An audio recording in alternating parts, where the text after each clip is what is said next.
And now I will just be demonstrating how the instructor or teacher would launch the quiz or exam and how the students would join the quiz or exam.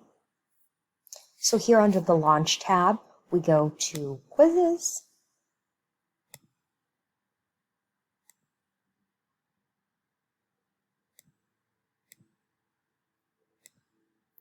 and we choose the name of the quiz we would like our students to take. We have an option for instant feedback, open navigation, or teacher paced. Instant feedback is a bit self-explanatory. It just basically gives the students a generated response, whatever response I plugged in. Or teacher paced can be more so when you are in an actual classroom environment teaching it, where you can actually pace your students and watch their results as they are responding. For this instance, we are just going to use instant feedback because those are the answers that I already have programmed in. And of course, for this instance, I am the student. So you would hit start for your students. And on your students' point of view,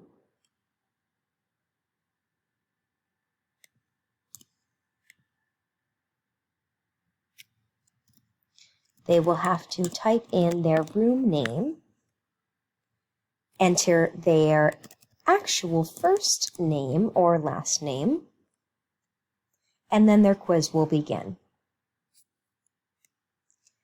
Here they will have to list the 2 places on Earth where the animal lives. Again, we have on land and in water.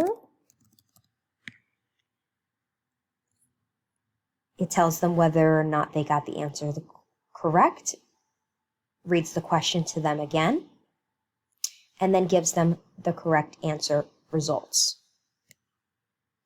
It also provides them with the explanation in the info section that I showed on my perspective, and an option to zoom in the picture if they have a hard time seeing.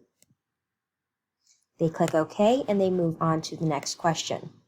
This is a true and false question that again has the option to zoom in the picture if they're having trouble seeing or if they have a issue with seeing.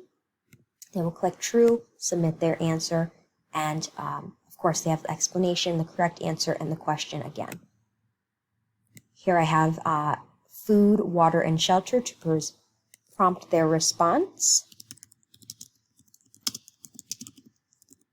The students will type in their answer, submit, and of course, again, we have their result, the repeated question, the correct answers or the acceptable answers that I have programmed in, and an explanation. For the next couple questions, they are multiple choice, where the student will be able to zoom in on the picture, see that this is a tundra habitat, choose tundra, submit their answer, and immediately get their results. Next, we have the desert, submit, the rainforest, and the ocean. Now we move on to which animal does not belong. Again, if the student can't see it, they can click zoom, read what animal does not belong in the tundra region. They can scroll up and down on the picture to get a better image. And then, of course, choose that the rabbit does not belong. Again, this is directly from the PowerPoint, so if they click on the picture, they will be able to see the picture directly from the PowerPoint and choose from their memory or from their knowledge that rabbit is the correct answer.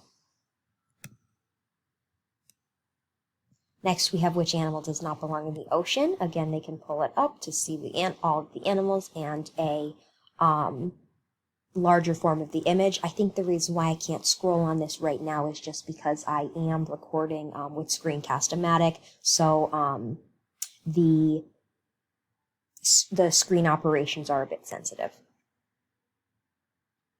Of course, they would choose the snake option and continue. For the next two questions, the students are to choose the animal that lives in the habitat that is depicted. Of course, they can pull up the habitat a bit larger. They can see it that it is the rainforest, and then choose the correct animal that lives in the rainforest. As you can see here, there are zoom options on every single animal, so it really, really helps students if they are having any trouble seeing.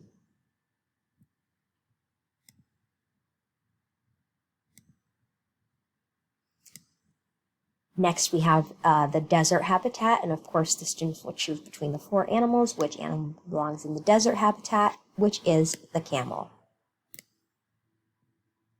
They will submit their answer, and then finally, we are on the last question.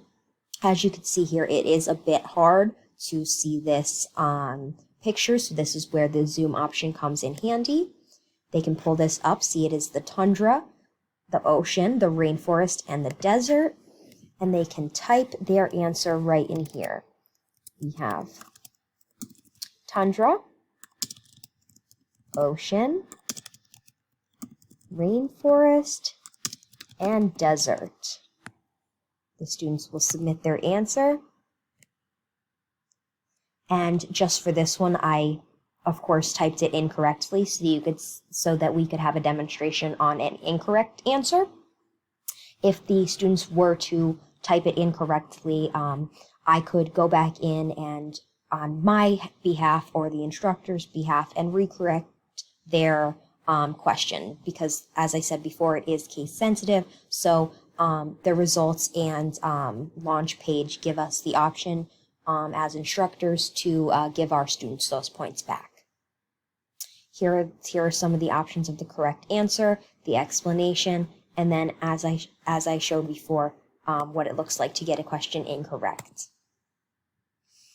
And in between activities, the students are not shown anything else. They're not shown results. That is exclusively available to the teacher until they want to provide the students with the results, and this is their activity loading screen.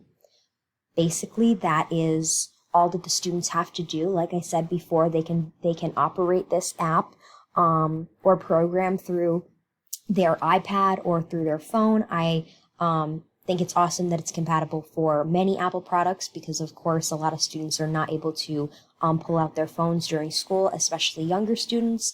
And I know for my block placement at Carbondale Elementary, every single student is provided an iPad. So this is an activity that all of the students can do together at once. The instructor would be the only one to see their results. And then the instructor can give them accurate feedback and on-the-spot feedback, depending the student's results. Thank you so much.